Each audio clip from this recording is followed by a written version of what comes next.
name is Jo Acholi. Welcome back to Chaka Leb Acholi. On show me Kwan Leb Acholi.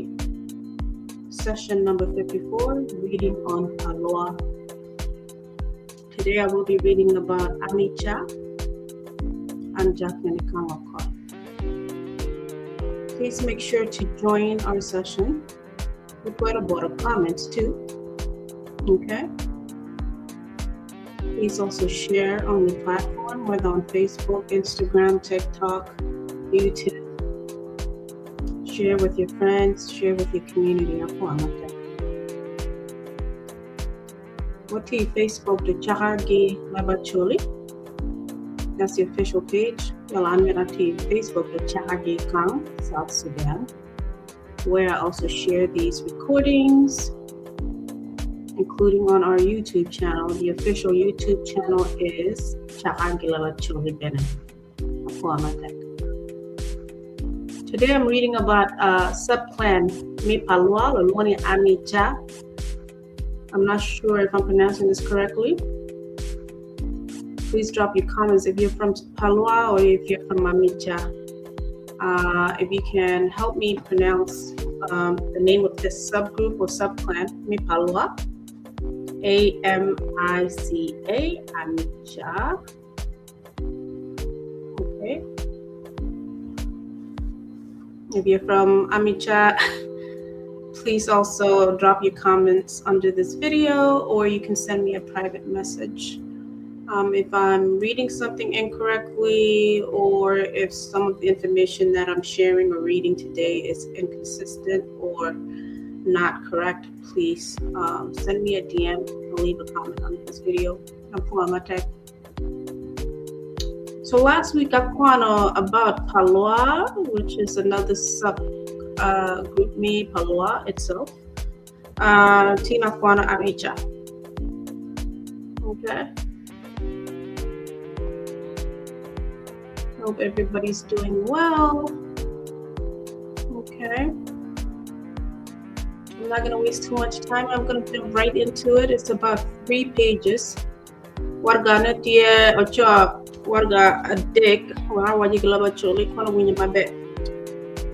Hamero pane mayuyot katwero. Katire-Lango. The DP. I'm going to schedule a program to make sure I join to read about the next subgroup or the subclan. Koyo Pabe or Koyo Pabi. I don't know what. I don't know how to pronounce that. Who may pronounce Nyingang in Guinea Mukonya? Drop your comments, or you can even send me a DM if you want to join me on this channel, so we can discuss Lokmi Palwar, Lokmi subgroup Palwar, Wole Lokmi Acholi Mofeken. Okay, I'm not gonna waste too much time. I hope my video is not delayed. I'm going to jump right into reading. Okay,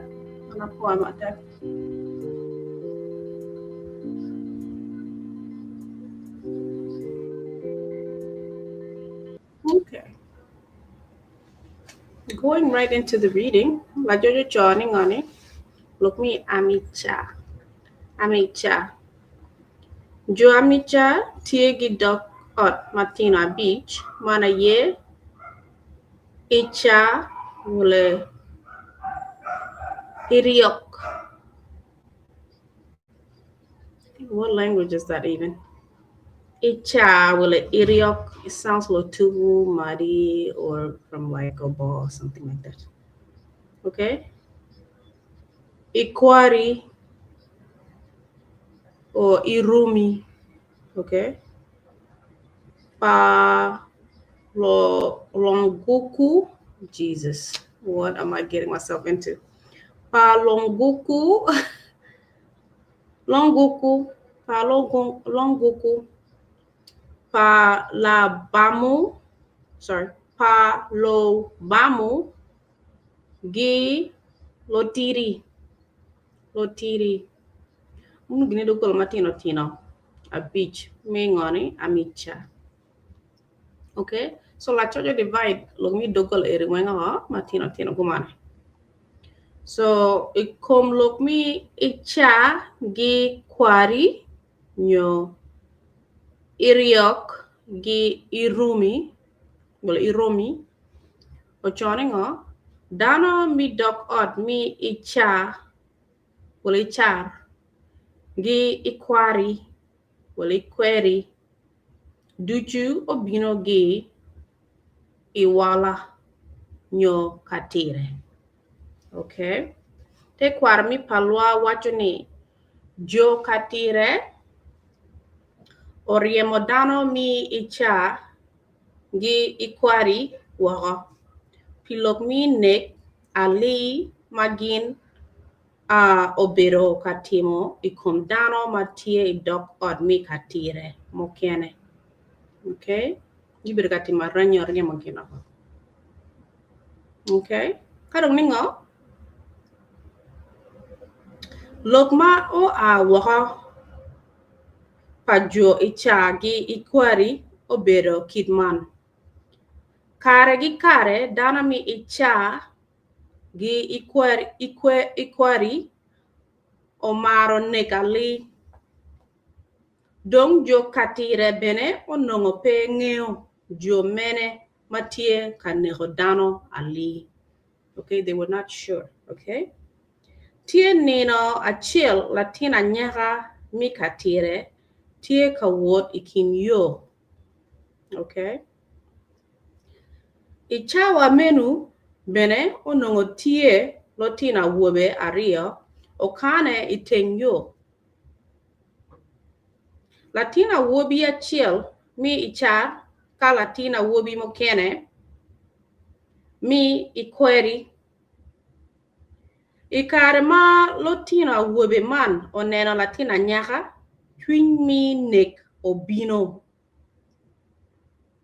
Bodgi chut gino nego latina nyaka ka gino dok ite got Iwala. Okay.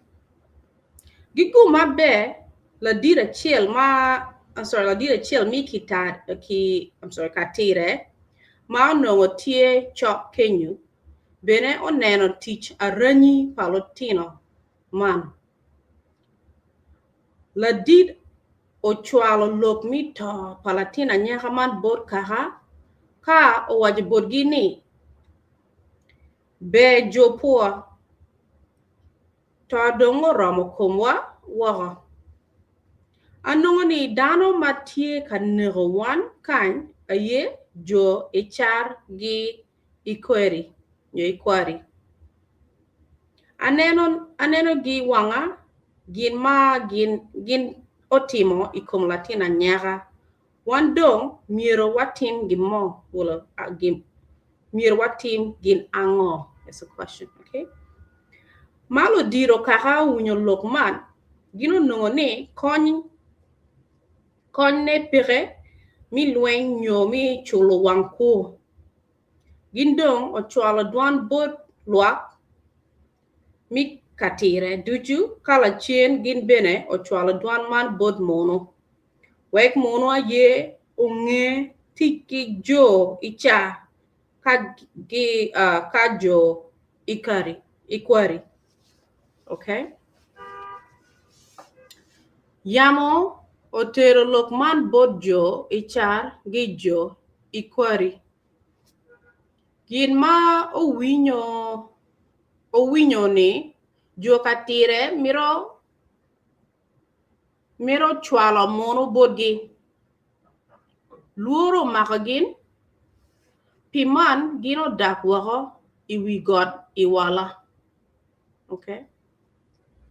Makun gin bene tamoni ngad mo pire matwero lubu korgi. Okay.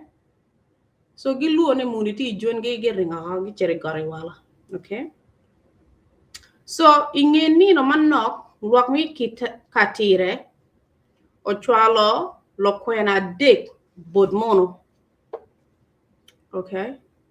Ikarma lokwena o igang pa mono gino waje bod gine la dit Jo Katire aye ochwalo wan bori ki duana chiel ma pire tek. Lwako nongo ni Lotina wube mi Icar gi Ikwari, nyo Ikwari, nego Latina nyaka megi achiel. Pepi man keken lok mi nek a li bene tie kamede ikindano.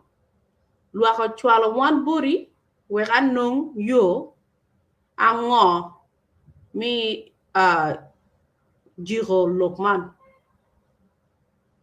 Okay? Monu dong obedo gi puoj ma dit bo lwak mi katire mi chwalo bore dwan ma chalo man. Mo weka en bene ong'eyo gin ma be, ong'eyo gin ma tie ka time ikindano. Okay? Munu dwako bot lo kwena ni. Atamo ni mi jweko I don't know what this word is. Jweko lok mi nek ikinwu. Mirdana mi Icar gi Ikwari duchu o dak piny ite God. Kagino dak piny ite God. Chi dio wigi bedo yo. Chi dio wigi bedo yot. Weko nongo gin bene doko yot. Weko nongo gin bene doko yot. So mono ne mero Jo Icar gi gina Ikari o chwal gin wagi dako ite God. So therefore mono nong tuero gin again dio gin bi kiny control and gin mi manage population mono kagiti ite God kamatie chok again yala kama nong lunge kama giti gi gore edong. Okay, instead of kama giti aberi giti aberata gi worgi kane tengyo gi worgi kane kama papat. So mono ni okay mero gi dako God where they can be watched. Okay, yala mono dong o kwanyo achikari apa omiyo bodgi lo dugu ka gino chiro o rware gi ruot lo tome. Okay, Ikar ma mono o iwi Got Iwala gino nongo cho gia wobe duchu o chiro di God kadwaro o lik gi o kwero gama dong gi mon Lotino dano mauti kachiel gi ruot lo tome mi Iwala. Okay, ruot ojolo mono gi achikari mere ka omiyo bodgi pien mi bedo gi pia mara. Ruot pe ong'eyo lok ango ma otero mono gi achikari bodgi iwi Got Iwala. Okay, did he not know? Kama ti atima ranyi magiti atima ne komdana ruot ching'eyo kone ninye. Okay, ma mono dong otiko maro yamo en mono odire chok ikom ruot lotom wala lotome ka wach bore ni ruot wabino idi kal meri ting pien anongo dwan gi bojo katire ni Lotino mi Icar ki Ikwari omar negali mi ario ni na pa ma karo angich Lotino Icar gi Ikwari bene onego Latina nyaka megi achiel ma onongo tie kawuot iyo. Okay, what do you think? Kala chien Lotina wobe man oringo woko iwi God kany. Ekare ma awinyo lok man chunyo chwe totual pien amiro ubet gi kuch ikinwu. Dong yo achiel mi kelo kuch ikinwu ena ye ni lwak man wala lwak meri duchu miro odak piny ite God. What do you guys think? How would me Palwar, you would me Amica, mi Katire, wala kono mi kanye di Palwar. Would be your story, any kin mo team get it? Kadong I just joining honey. Ma mono tirolo. Ma mono tirolo. hoyo omako kom ruoth Lotome. Kagamo dok muno gidwan mi luoro ni ladit ka imiro luak mera odak piny ite got. Dok bene ka iwinya miro imi twero bot achikari we gin ochil dano duchu ma odong pajo kany. Ento gin miero pe onega. Gin miero pe onega.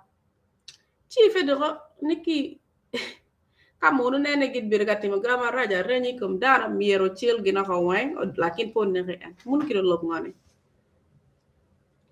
Yala pien kacho gia wobe oduro gi dwa magin bene onongo achikari onego dano ma odongo pajo modong pajo gin bero gi luoro kaluak openyo welo penyani anga ma onego dano kidman andong abi wacho bodgini achikari pa munu aye onego mon lotino gi dano mauti pien munu miro ni dano mi icha gi ikweri duchu dak piny ite got.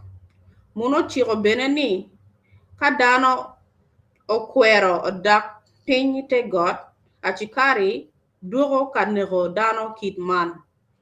Pien ang'eyo maber ni kari bet awajo bot kari awaji bot luak mera ni munu miro ni wadak piny ento pe awacho ye lo minek gin pe bi ye mi dak piny ite got. So he said but monogi asikari wala security wala guards per ningo mara mo nekina ndega makolo pien ngeo ne ka koni waje bo luak per ka gi dugo gi doa wala dan ma dom gange we gi dak piny ite got gi kwera bina ko anyway we ko kilo ne ko gen anyway. So mara so negina rie pien ngeo ma be ni luak per kon gi kwera ho lok mani we gi dake ite got.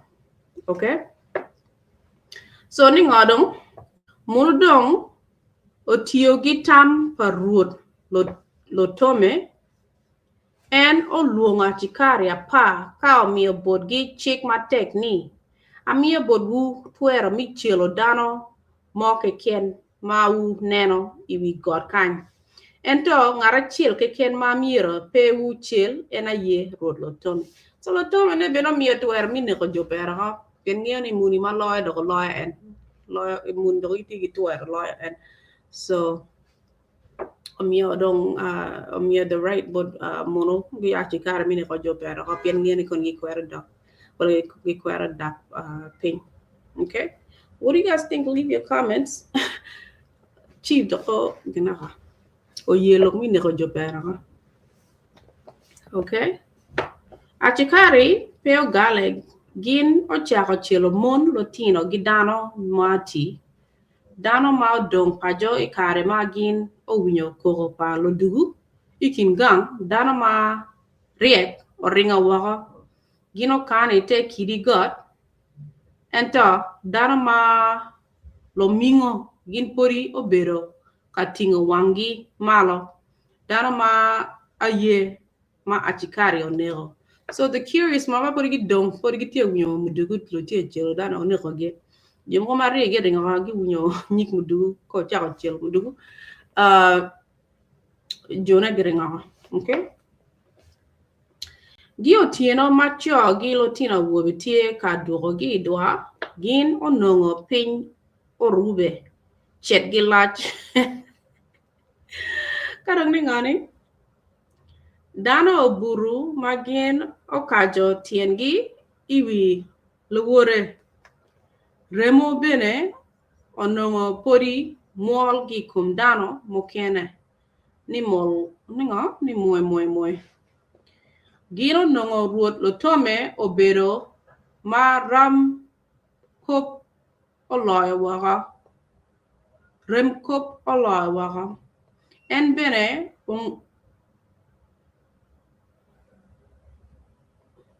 ongoyo kome en ben ongoyo kome ni chunye chwe pigi ma mono timi kum dano mano kany dano ma okane ite kiri got opo wa gin bene pe ong'eyo ni ruoth lotoma ye omiyo tam marach kidman bod mono piman gin pe oyabo doggi mi wajo lok mo bod omego megi ma dugo gi dwa. So they never found out ni chief tugine omiyo twer bod mono mini ko jotuga iwi got Kenya. Dano ma dugo gi dwa openyo ruoth lotome ni anga ma onego bod wa dano kidman in kono ibuot kita manini roro gamo bod gini moro obino kan ki kero madi mono miro ni dano mi Icar gi Ikwari duchu odak piny ted got mono bene ma onego mon lotino gi dano ma oti eno timo kidman mi nyuru bodwa ni ka wakwero dak piny en bi mere gi nego nyo kal luak owinyo lok en mere gi nek nyo ka luak owinyo lok to gino dak piny ite got ka dano dak piny chi lok mi nek ma chalo man bichung rubanga pakwara ma konya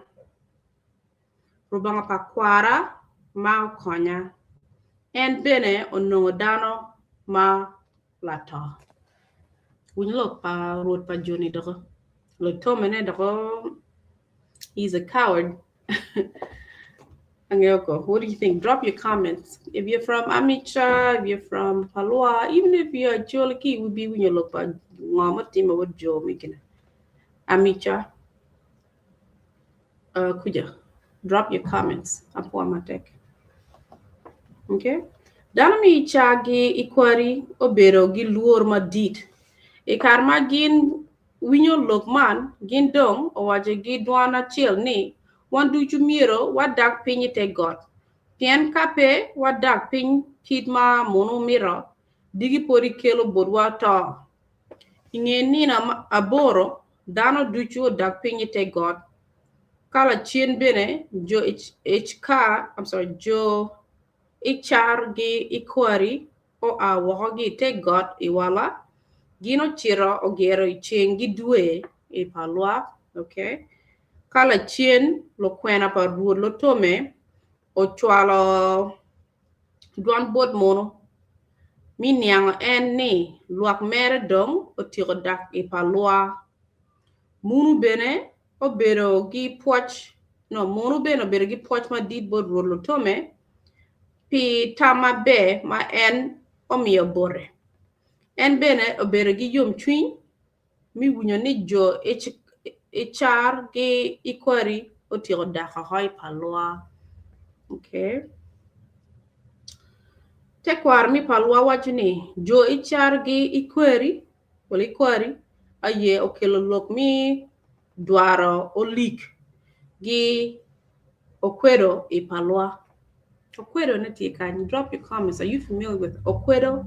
Well, okwedo. Jone gibino gi okwedo. Where's okwedo? OKWEDO. Okwedo. Gibino gi okwedo ki daka Palwar ki mara dwayo olik ni.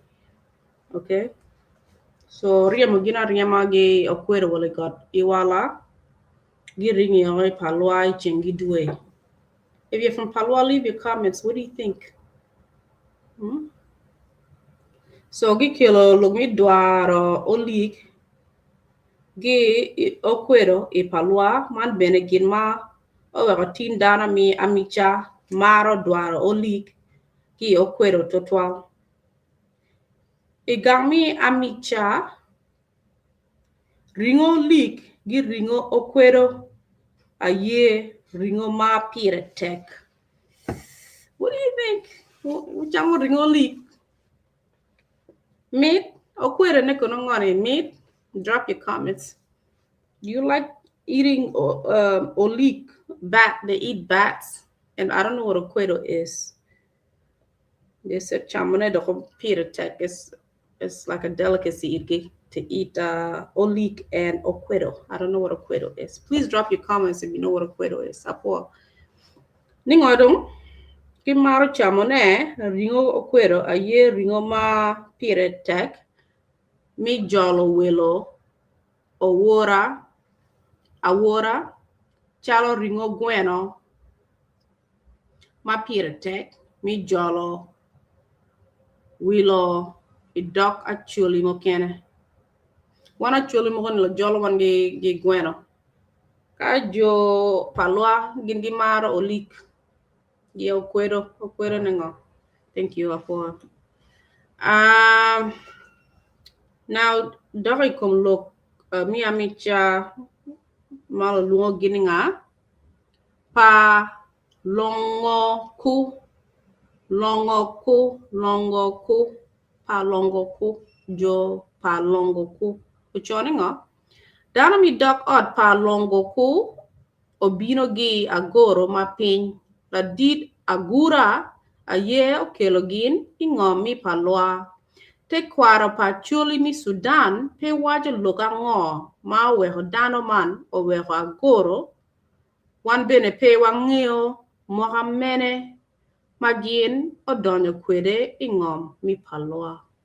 If you're from Pa-Longoku I palwa, drop your comments. What do you think? Ubino gi kango kelo wuni mohaman. Okay. Yala regarding Jumi Pa-Lobamu Jo Pa-Lobamu mi palwa. La chojo choringo. Dana mi dok od Pa-Lobamu obino gi Pagaya mi pajok. Interesting. Kimawa bero ka neno kwere ilok mi kwaro pajo Pagaya. Te kwaro mi pajok wacho ni tieni na chiel awuobe gi cho mi Pagaya chiri dwa gango dong gimon lotino gi cho moti. Mano miyo kare bod jo Ywaya mi timo gin ma chuny gi miro ikom jo Pagaya. Jo Ywaya dong ochiro chobo mon lotino gi cho moti modong pajo. Ruod opilu mi Pagaya onongo bene odong pajo. Kid ma ruodi achuli pe woro idwa jo Ywaya bene onego wako. Ingen nego dano megi duchu jo Ywaya okwanyo agulu duchu matie igang gin ongol ringo pa dano okero idi agulu maparapat ka check iwi mach. Dwan wacho ni kar ma jo Ywaya utiro timo tich aranyi megi gin bene okwanyo watong ke bu ke gikom ke paruor pilo wako ma wero jo Pagaya dong labongo ke. Okay, adong ningo ikar ma dana mi Pagaya duogo gi dwa gin onongo piny obale wako ma ngwech remo bedo ni wir ma ka kero odoko pere manongo ringo dano tie ka check ikeno ni ruk Lokman okelo luoro madiri chwiny jo Pagaya mo weko dano modong gi lak tong pa jo Ywaya gino ket ata dan mo keno dongi pa jok ka jo Pagaya mo kene kono oringo ipalwa gino chiro ogeri dok ot mi amicha kala chien gino lungo kum gini jo Pa-Lobamu. So jo magi ringo gi dok nik pa jo Ywaya no gitie part of Pagaya gi ringo ipalwa gi chiro gin part of amicha dogola wile dok gina gang mingo jo Pa-Lobamu. Jo magi bot gi talk kuja. Okay. Yala regarding jo mi Lotiri dogola mi Lotiri o wajo ningo dana mi Lotir Bene obino gi Katire-Lango. Source me information ininga J.P. Crasolera 1951. Mi book per mi luo. Choninga dana mi loti bene obino gi Katire-Lango. What do you think? Drop your comments. Ento pewang'eyo ka gin owuoro kachiel gi luak mokene ma obino gi Katire. Did they come by themselves? Gibino gini kachiel gi jomi Katire?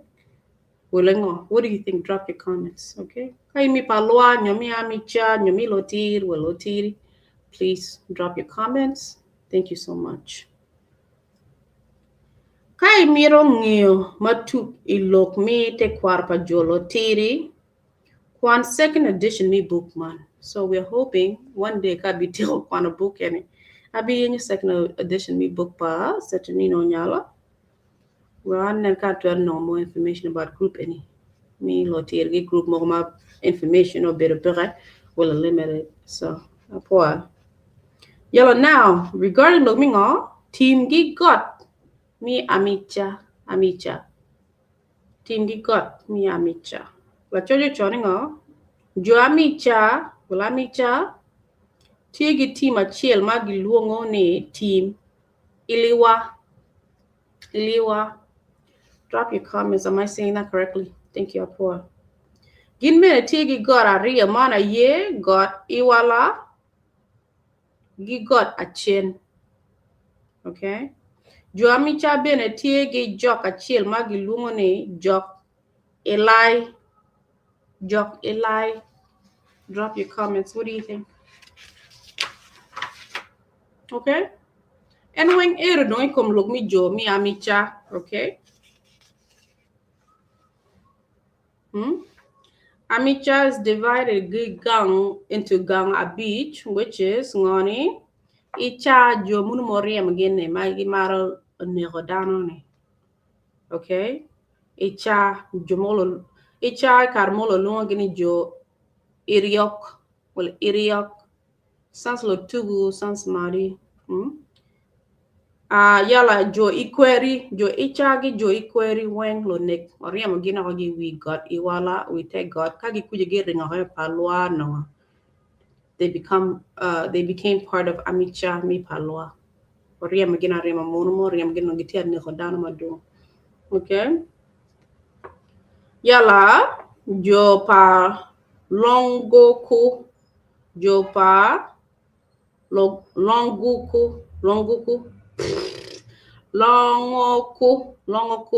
What do you think? Kajo Pa-Lobamu. Jo Pa-Lobamu gi agi kom Jo Pagaya. Muno Ywaya ne hogin gi ringo gi kuja. Gichi mere kom Jo Amicha mi Palwar gi sero kuja. Ka last on Jo Lotiri magi bino gi ngoni lango ngoni. Katire-Lango. Okay. So dogang matino a beach make up Amicha mi Palwar. Okay. So dano mi Ichagi Ikwari, they came from Iwala or Got Iwala Ikatire. Okay. While Jo Mohone Chalgine Palwar gibino gi Agoro mapiny Longoku wala Longoku Jo Pa-Longoku gibino gi Agoro mapiny. Okay. Nobody knows why gibino and what year gibino. Ka Jo Pa-Lobamu gibino gi Pagaya giringo pa Jok Ilai Jo Palwar Amicha mi Palwar. Giringo gi Jo nek pa Ywaya. And last is Katire or Lotiri. Magi bino gi Katire-Lango. Okay? Team tugi lo lunga nga Iliwa. God tugi ti ari lo lunga nga Iwala gi Acen. Ka Jok tugi Achel mo lo lunga ni Ilai or Ilai. and Wangero. So tomorrow I will read about Koyo Pabe. Well, Koyo Pabe. Pabe. I don't know, help me. Drop your comments, please. Apo Amatek. If you're from Palwar, please give your comments. What do you think about the information I share? Well, Akwana Tine. Okay. Is there any corrections? Is there something you want to add? Parents too, what you're doing on it. Well, like grandparents and great grandparents who are doing on chief too, what you're doing on. Drop your comments, please. This is a learning platform. What you learn about culture tour and history tour. We're going to learn together. And excuse me, okay. Again, tomorrow we'll be reading about Jopa, Koyo Pabe, another subgroup Mingani, Paloa, or a subclan me Paloa. Apu Amatek, okay? Please make sure to like, comment, share. Follow us on Facebook. We are on Facebook as Chaka, Leb Acholi. I am also on Facebook as Jackline Ikang, South Sudan. And we are on YouTube as Chaka, Leb Acholi. Segment in Kwan Leb Acholi is within platform and being Chaka Leb Acholi. Okay, on host very Jackline Ikang. I look forward to engaging with you guys tomorrow. Please engage with the platform, engage with the recording or the live. Let's discuss. Let's learn together. Okay, I'm Amatek. You guys have a good night and be safe. Take care, guys. Bye-bye.